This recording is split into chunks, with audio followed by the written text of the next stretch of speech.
Thanks so much for joining us today. We would love to know how God is using this ministry to touch your life. Please take a moment to send your story to marathonchurch.org/mystory. Also, if you would like to support this ministry financially, you can do so by visiting marathonchurch.org and choosing the giving option that works best for you. Thanks again for joining us, and we hope you enjoy today's message. Always the question, did everybody's football team win yesterday? They didn't win as impressively as you wanted them to win, did they? But they still won. That was a good thing.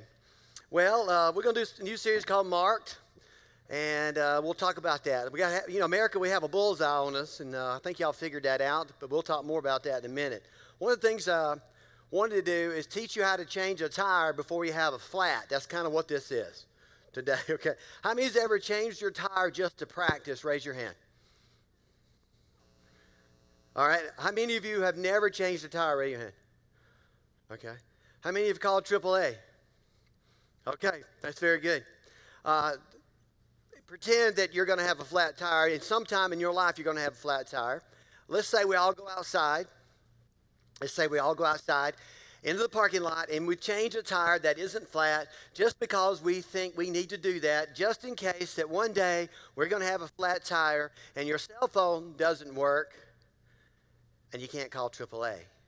So you'll know how to fix it before it happens. And that's kind of what we're going to talk about. How do we fix something before it happens? And even though it's a perfectly good tire and everything's working just fine with it, how do we fix something before it happens? And that's what we're going to talk about. Now, we do know what today is, right? 9/11. Today is 9/11. 9/11/2001 was a different day. It was a day that nobody had ever seen before and had been part of before, couldn't believe it. And I think most people know where they were when that day happened. Is that not correct? Y'all remember? Now, do you understand that it was 15 years ago, and I have kids who have no idea. Now, my daughter is learning this out of a history book. Can you believe that quick? Here we are 15 years later, 9/11 happened, and here we are, and now the kids are just hearing about it and wondering, you know what's sad about this? Is that we've all grown up, they have grown up, and they're getting used to terrorism. We didn't have that thought. We didn't have these kind of things happening, and they're kind of getting used to terrorism. And so one of the things I'm going to ask today is, how tough are we? You see, I think you know what, so America's tough. I just want to make sure America's you, right? So I think sometimes we think America's tough. It's like there's somebody else. Well, we're going to be talking about you. And I would ask that question, how tough are you? That would be the thought as we walk into this. So let me back up. I don't think my microphone, is that better? I'm afraid to move up here. There it is. But so we're gonna walk into this thing thinking about 9/11. Let me go back to when it was. 9/11, Tuesday. I remember I was working on my message. I was working on a message that day. That's what I usually do on Tuesday. And so I remember walking up the steps. I looked over and I saw a plane. I saw the building burning first. I saw the World Trade Center burning. And they said a plane had accidentally flown into the World Trade Center. You remember that? And then all of a sudden we're watching, and bang, there it happened again. So we figured out at that moment that this was no accident and somebody's in trouble, and America is on notice. The airplanes were all being, bringing them down. Everything had to be landed. Then the Pentagon got hit. You know all how it went. And then the phone calls started. Listen to this. We're in the warehouse on 123. We're not here. We're in the warehouse on 123, and the phone calls started. What are we going to do? So you know what we did on Tuesday that night? We all met. The church filled up with people. Everywhere, all over. They were on the stage. We were praying for our country because this has never happened. We have terrorism happen, but it happens over somewhere else. It doesn't happen here, and it happened here. And so we're all praying. I remember that. And even the Sundays after that, the church began to fill up. All the churches were filling up, and people were coming. And everybody was like, what is going on? People are in crisis, and they need God. And guess what? That went away. We're just not as tough as we used to be when it comes to Christian things. Maybe. Maybe we are. I don't know. We're going to find out as we walk through this. But then it just kind of went away. One of the things I want to do, I'm going to recognize if you are a first responder, you're a teacher, you work in the medical field, you work any kind of public service, fireman, policeman, teacher. I want all of you to stand up right now if you would. I want you to look around. Everybody stand up if you would.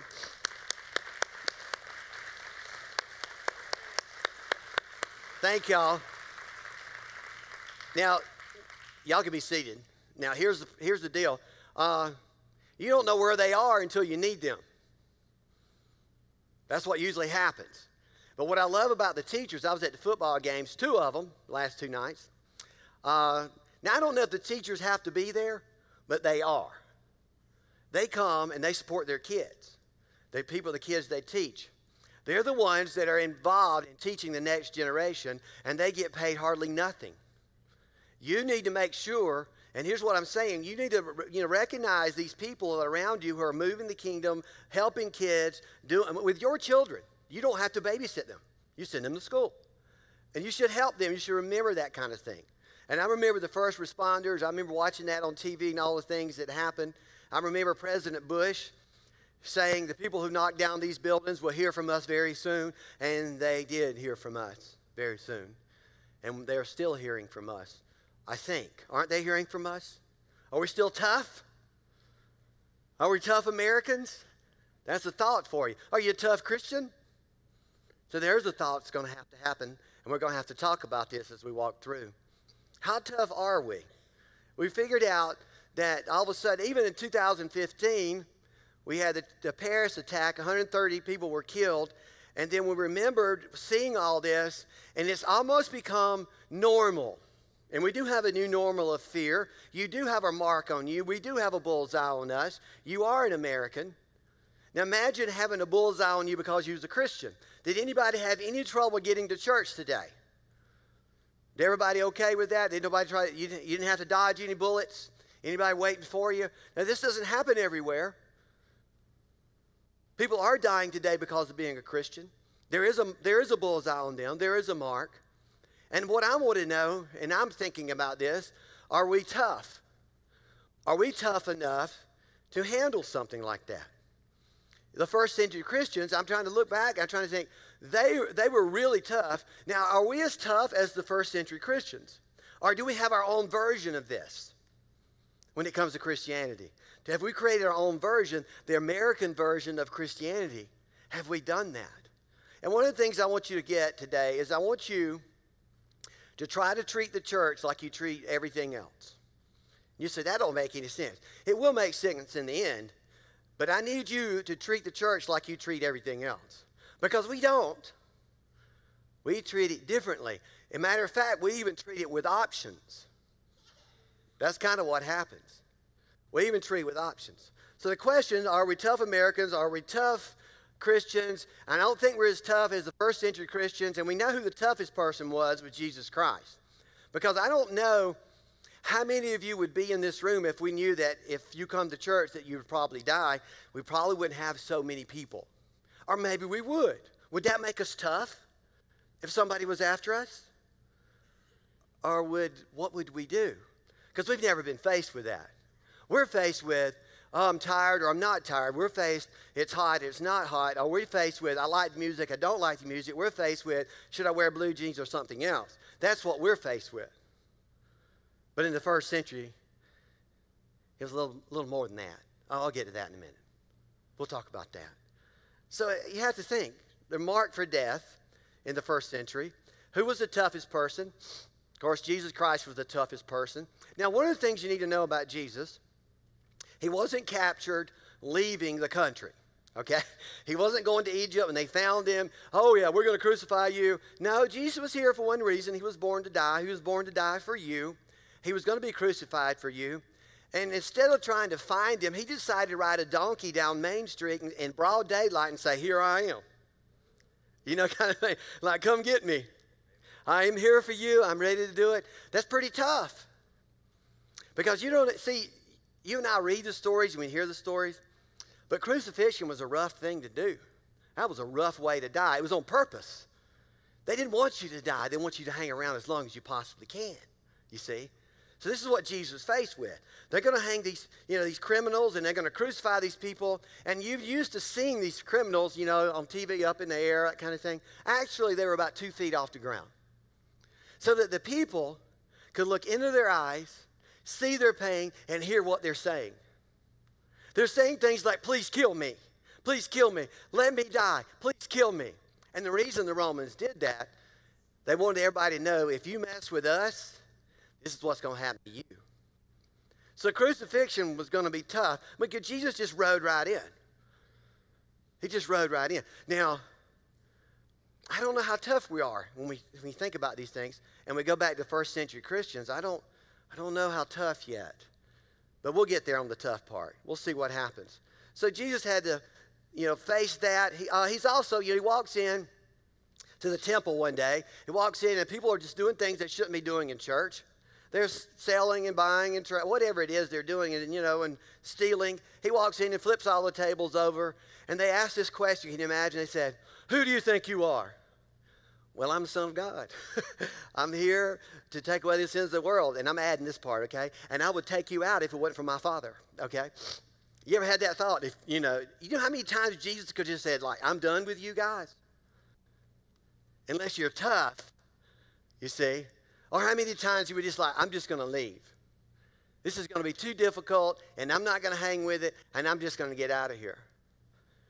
So Jesus was pretty tough. They asked him, what are you doing? Why are you doing this? That kind of thing. And then they had this thought. See, we don't have this thought. We have this thought from the first century Christians. I'm going to read the verse to you, and you will hear it the way you hear it, and I will tell you how it was in the first century. And we'll see how we're doing, see how tough we are. Here's the verse, Luke 9:23. Then he said to them all, whoever wants to be my disciple must deny themselves and take up their cross daily, and follow me. Daily and follow me. So you think, when we hear cross, we think a piece of jewelry, you ought to see the diamonds on the cross or diamond earrings. We think of jewelry, and the first century Christians said, oh, I'm going to die. And I'm just going to die, I'm going to die by crucifixion. That's what this verse is saying. So if I follow you, I'm going to die by crucifixion. And Jesus said, oh yeah, by the way, you have to do that daily. And that was a little strange. I'm dying daily. And he was like, oh, you're going to have to be tough here. You're going to have to be tough. Because, we're here to change the world, right? That's what we do. And I'm here to take away the sins of the world, and I'm going to leave it in your hands, and you better be tough. Christianity isn't for the weak. We have to be careful, taking up our cross daily. I wonder how tough we are. That's Christians. And then I look at this. America is only as strong as our faith. Would you say that, since we were built on that? On God's principles and our faith. So America is only as strong as you see, as your faith, how you do things spiritually. Because everybody say, well, America needs to turn back to God. America needs to be this, and America needs to be that. I'm saying we're not tough as Christians. We're just not tough. I want you to meet a soldier. Erin is her name. McReynolds, Sergeant Erin McReynolds is her name. And I want you to meet her because she had a different take on 9/11 than many of you probably had, because she was involved. Watch this. Hey there, y'all. My name is Erin McReynolds. I am in the Army National Guard. I'm stationed up here at the Donaldson Center with the Aviation Battalion, and I just last month hit my 20-year anniversary. However, if you'd asked me 20 years ago, would I have been in this spot right now, I, without hesitation, would have told you absolutely not. I came in just for the paycheck. I wanted to go to college. That's all it was to me, was a way to go to college, to make money. I hated every aspect of the military, everything about it. I hated the uniform. I hated the 1 week in a month. It interfered with my plans. I was a college student. I wanted to hang out with my friends on the weekend, and I couldn't do that. I had this commitment. I had to go to work, make the money. But one Tuesday morning, my whole my whole mindset changed. Although it didn't happen right away, it did take a couple of years, but it was that one event that set it all in motion. As is the case, I'm sure, for a lot of soldiers out there, almost every American out there, you know, as tragic as that one event was, it changed every aspect of who we are, not just as individuals, as soldiers for some of us. You know, it no longer became an obligation. The whole meaning behind it became very real very fast. The reason why I do what I do, the reason I put on this uniform, the reason I took an oath 20 years ago. I will never accept defeat. I will not leave a fallen comrade. Those are no longer just words. They actually have meaning to me now, all because of 9/11. It's funny how one event can totally change who we are. I love what I do. I take pride in what I do. And when people ask me what I do, how long have you served? Tell me your story of when you first came in. I actually take pride in telling it. I laugh about my story now. I do what I do, not just for myself. I do it for my country. I do it for my daughter. I do it for you guys. And I would do it again if I had the chance.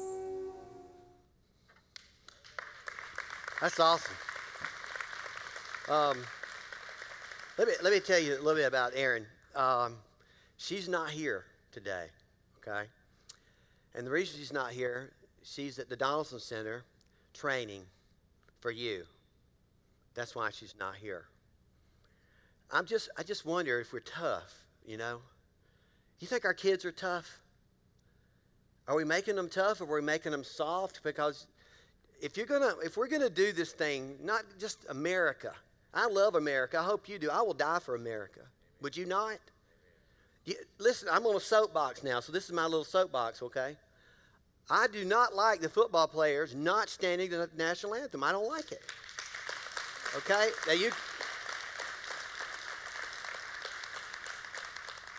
you go to Russia and see if you can get away with that.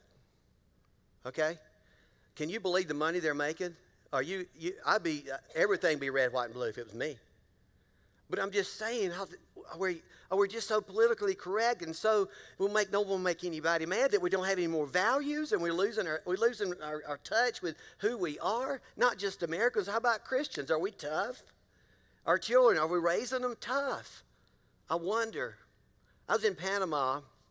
Don't ask me the year. I can't remember. I'm a man. But I'm in Panama. I never forget this. And there was a couple there, American couple.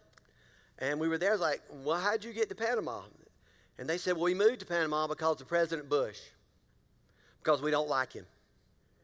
I went, wow, what a great American. Don't want to go to war with you. Do you not think this is a great country? I didn't hear that. Yes. Okay, I do think it's not all right. Do you notice that? We don't get it all right. You know, that's what we vote, and we're trying to figure out who to vote for, and oh my goodness, just pick. Your deal. But I'm saying, I don't want to leave. You see, I'm tougher than because things aren't going right, I'm going to leave. Is that what we're teaching? Is that what we're going to do? If I don't like America, I'll leave it. What happens when you get to Panama and you don't like that? Well, pick another country. What does this do? We have no values. We don't pull for anything. What about kids, you know? What are we teaching them? I told you to treat the church like you treat everything else. Do you say to your children, well, if you don't like school, you can just quit? Well, of course not. Do you say to your children, if you don't like being married, just quit? If you don't like your job, just quit. Nobody does that. You say, you hang in there, you stick it out. But when it comes to church, you say that. You say, if you don't like it, you can leave it. What are we doing? What are we doing? What are we teaching here? That's what I'm trying to figure out. What are we teaching here? You know, Jesus asked us to follow him. And he said, I need you to follow me when it benefits you, and I need you to follow me when it doesn't benefit you. And so you look at the first century Christians, you think, are we tough? Why don't we bring them in here and ask them some questions? Why don't we tell them how we do it? Our version of Christianity. What do we tell them? You see, that is an interesting thought when you look back at what they gave. You know, just because you have a flat tire doesn't mean you get a new car, does it? You say, well, that's crazy. That you treat God that way, though. Something doesn't go right. Can I ask you a question? Why did you think that church is going to go right when nothing else goes right? Listen, if you take your children away from the pain, they will never be tough. And what you do is you try to avoid the pain. You don't like it, you can leave it. You don't like it, you can leave it. Church has become Baskin Robbins. Now, I want to apologize for that because I think we sort of created that 20 years ago. We created a Baskin Robbins, the flavor of the month. If I don't like this flavor, I go to that flavor. I've never had these conversations before in my life. When I was growing up, we never had this conversation. And listen, I hear this every Sunday, just about. If my children like it, we will come. I'm like, really? What are you saying? I never had a conversation where the parents would bring the children in the room on Sunday morning and say to them, you pick it. Or do you let them pick where you work? Do you let them pick your house? You say, well, hold on a minute. Are you tough? We've been tough? Hold on a minute. Is God important or not? Is values in your children important or not? But you treat it differently as if it isn't. Other things are more important.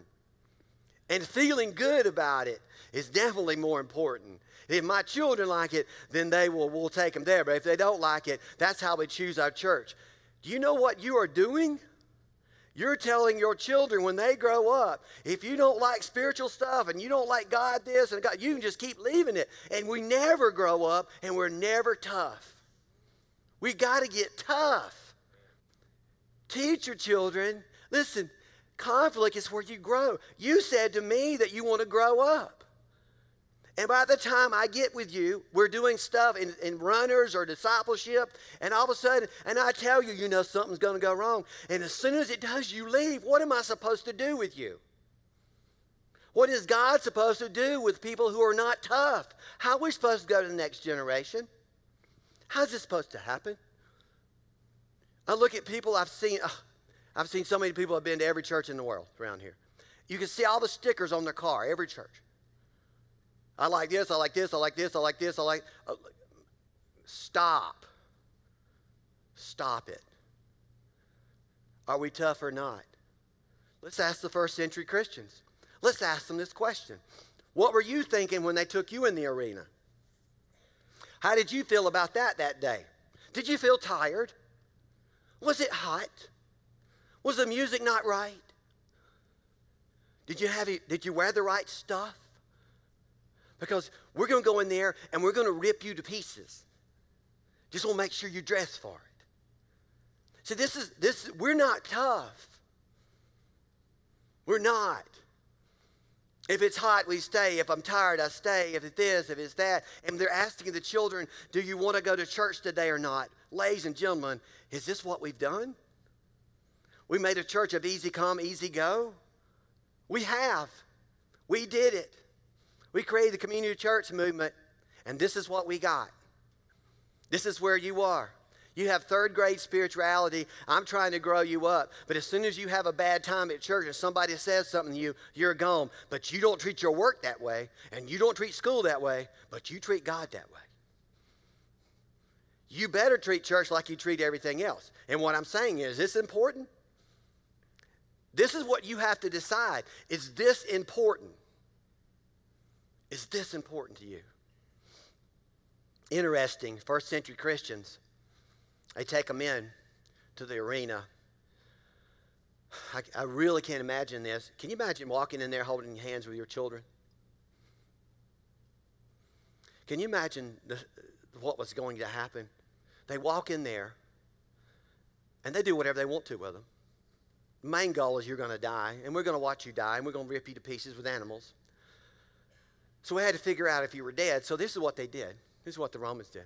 So they got this doctor named Claudius, because the Romans didn't want to touch dead bodies. So he sent Claudius in. Claudius' job as a doctor was going to make sure all the pieces were dead. That was his job. But he wrote something down that I think you need to hear. They found it in the manuscripts after all of this had happened. They found it in the manuscripts of what he saw. And one of the things he saw is that the smiles on the people's faces as they entered the arena. He was totally blown away because these people realized what was about to happen and where they're about to go. I don't know if I'm smiling. See, these are tough. They believed what God had told them. They believed in Jesus Christ. I'm going home right now, and my kids are going with me. We tough, huh? Here's what he wrote. He said, quote, "For fearlessness of death and the hereafter is something we witnessed in them every day." Every day. Day after day, they walked in and he checked the pieces. He said you could see it on their faces. You know, we bring the first century in here, and you want to just have a little conversation again? You want to talk to them? What you want to tell them? You want to tell them our version of Christianity, or you want to talk about their version? See, I don't know if our version is worthy of their death. You see, and I apologize, and all of our pastors apologize. We created a church of easy come, easy go. I apologize. Because if we're going to move the generation to the kingdom to the next generation, somebody's going to have to get tough, and we're not tough. We're just not tough. I meet with banks. You know, this is a money thing, and we have to pay for things. We have house payments like you do and all that. So I meet with the banks. And, the bankers don't have much faith. If you're a banker, I'm sorry, forgive me, but most of y'all don't have any faith. You just want to look at the numbers, and I'll tell you about my faith, and you're just like, well, yeah, and then, So he comes in, and I said, why don't you tell us what you see, because he's dealing with churches and that kind of thing. Here's what he said, banker, 2 weeks ago. He said, when the economy is good, the churches get no money. When the economy is bad and people feel like they're in trouble, the churches get the money. He said the economy is good and the churches are suffering. That's what he said. We're not tough. We're not tough. You don't treat church, you see, like everything else. You treat it differently. You treat it with options. You give your children options. My daughter's 12 years old. She cannot make a decision on spiritual stuff. Her brain's half-baked. Forgive me if she's in here. But that's a 12-year-old. And listen, parents, listen. Was you raised that way? I'm just trying to help everybody, because you're just kind of pass it on. If I don't like it, I can leave it. If it doesn't feel good, I'm not going to do it. But you don't treat anything else that way. Was you raised that way? Are we going to raise tough children? That's what I want to know, because I love the kids. I'm all in this, by the way. I got my blood in this. I got my money in this. I got my time in this. I want those kids to know Jesus Christ. I want those kids to know what God can do, and I want them to be tough, and they're going to need to be tough, but you're going to have to get tough. Do you hear me?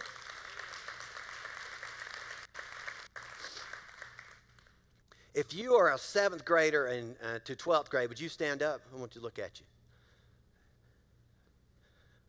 I didn't know there was that many. There you go. All right, y'all can be seated.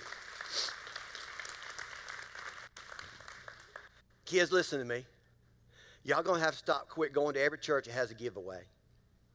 You got to decide if this is what you're going to do or not. Listen, the people at your school are not going to follow a T-shirt around. They're going to follow somebody who loves Jesus Christ and cares, and we need to get on board with that. Okay? You need to get yourself into that youth department. You need to go to school, and people are dying going to hell and quit looking for a T-shirt or giveaways. Everybody understand what I'm saying? Okay? You want to move the kingdom? You're going to have to be tough. You know what? We prayed 8:30. Now, this is crazy, crazy, crazy. I bet you won't do it, but I'm just going to throw it out there. We prayed 8:30. You know why most of you are not here at 8:30? It's too tough. I know it is. I'm just saying the way it is. Just the way it is. Where's the 20-year-olds? I won't make you stand up. Just raise your hand. Come on now. I got my hand raised. Okay. There's a 20-year-old over there. Y'all need to get tough. Y'all were raised in a culture that is come and go, and it's about me. It's not about us. It's about reaching people. Y'all need to serve somewhere. You need to get involved. You need to get yourself moving in the right direction. I'm talking to all of us. You see, you can imagine a first-century Christian signing up to serve somewhere and calling in, I'm tired today, I'm not coming. Really? I just got my head ripped off. We're not tough, and I'm not tough, and I don't want to raise a church of people who are weak. I want you to be tough. You have to make hard decisions. You got to make hard decisions with your money and your time, because this thing doesn't move without you. Listen, this isn't just peace, comfort, and joy. This isn't all church is about. And everybody and rescues. This is the movement of God, and you have to move it. I can't move if y'all keep moving around. We're not Baskin Robbins. Somebody died for this, and what I'm asking you is, are we willing to die for the next generation? Because they're in the room, and they're hearing me. And we pick so many other things other than God stuff, and you want to raise tough kids, they're not going to be tough. Spiritually is how you make it. Do you believe that God is the one that sent Jesus Christ and he rose from the dead and all that stuff? Do you believe that? Then act like we do. You see, we have got to get tough. Let me ask you this. Let me ask you a question. Is our version of Christianity worthy of their death? Just a question. I want you to think about that for a minute. See, we have it so easy. We take everything for granted. Y'all figured we'd be here today, right? Y'all figured that, there wouldn't be anybody outside shooting at you. Somebody died and bled. I'm serious for you. And not just Jesus Christ either. These people knew exactly what they were getting into. I don't think we know what we're into. If y'all figured out where you're going to eat today, isn't that beautiful? I'm not saying don't go eat. I'm just saying, are you paying attention to what's happening to us? And you say America needs to be changed. We are America. And America's only good as our faith. And if you're halfway doing it, what are we going to get? And then the kids grow up. They're weak. You may have been there. You have to decide if I'm going to, listen, am I going to be tough or not? Sometimes when I was going over this message on Saturday, I felt bad because realizing what had happened and then how I have treated the church growing up and how I've done things growing up, as if God is there just to help me out and give me what I want. After figuring all this out, I am embarrassed. I am not tough, but I'm going to be tough. I believe in what we're doing. Listen, Powdersville can be changed. I can't change the whole America. We can change Powdersville, but you'll have to do that. You'll have to figure out where you want to put your money. You have to figure out where you can put your time. You have to figure out if this is worth it for your kids. We've had a lot of changes go on. That's what happens. Everything stay the same at work for you? This is what happens. For some reason, you treat the church differently. We have things happen, people leave, things go on, as if we're not supposed to do that. I don't understand. That's how you grow up. We're looking right now for a children's pastor. Do you know how hard it is to find one of them? Not only do they have to love kids, they got to get along with you. There's the problem. I can't find them all. What are we doing? We're trying to teach children about Jesus Christ, about the stories. I'm trying to get to you where we can have a discipleship program where you can be tough. You don't run at everything that blows up. Everything don't go your way. It's never going to happen. I'm not going to Panama. Be tough, people. Listen, here's what we're going to do. All right, y'all do. All right, I'm done. Are you glad that I'm done, or you want to hear? Okay. I'm an American, and I will die for it. I'm a Christian, I will die for it. You hear me? I love those kids in the kids area and the youth area. I need the youth to listen. I need you to get with me. Don't cherry pick churches and find out what the best flavor is. Pick one and stick with it. Does everybody got me? Because I'm in there. I'm with you. And I'm back there. We're going to teach these kids what we're going to do. I'm going to need some more volunteers, by the way. Don't sign up and tell me you're tired, okay? Just go, all right? Stand with me. Okay, we're done. Everybody's looking at me. Well, here we go. All right, here's what we're going to do first. I've been telling you about the special needs program we're trying to work on and that kind of thing. Well, we're going to do the first room, okay? It's going to happen. The first room, special needs room is going to happen. We need some stuff. I was in the kids area last week. Y'all saw me sitting in that. Well, the kids are actually sitting in your chairs, and they're too big. Okay, they use them as monkey bars, and you'll imagine trying to flopping around, dropping everywhere, you know. So that's why y'all are in here. So here's what we're going to do. I got to buy some of these chairs to go in the special needs room, and I got to get 100 of them for the rest of the children's area. Does everybody understand? So what I'm going to do, I have $100. This is extra. This is not my tithe, by the way.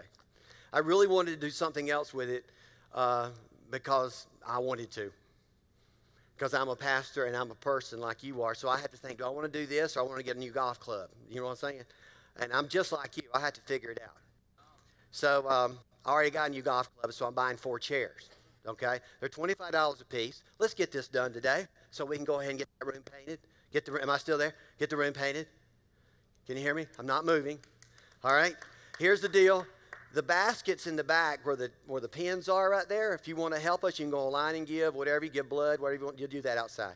But whatever you want to do, $25. Let's get tough, people. Let's get tough and get this done. Let me pray, and then you can go, okay? Father, thank you for what you're doing. I pray your Holy Spirit will continue to work on us. Thank you for the chairs we're going to get for the kids. We love you. In Jesus' name we pray. Amen.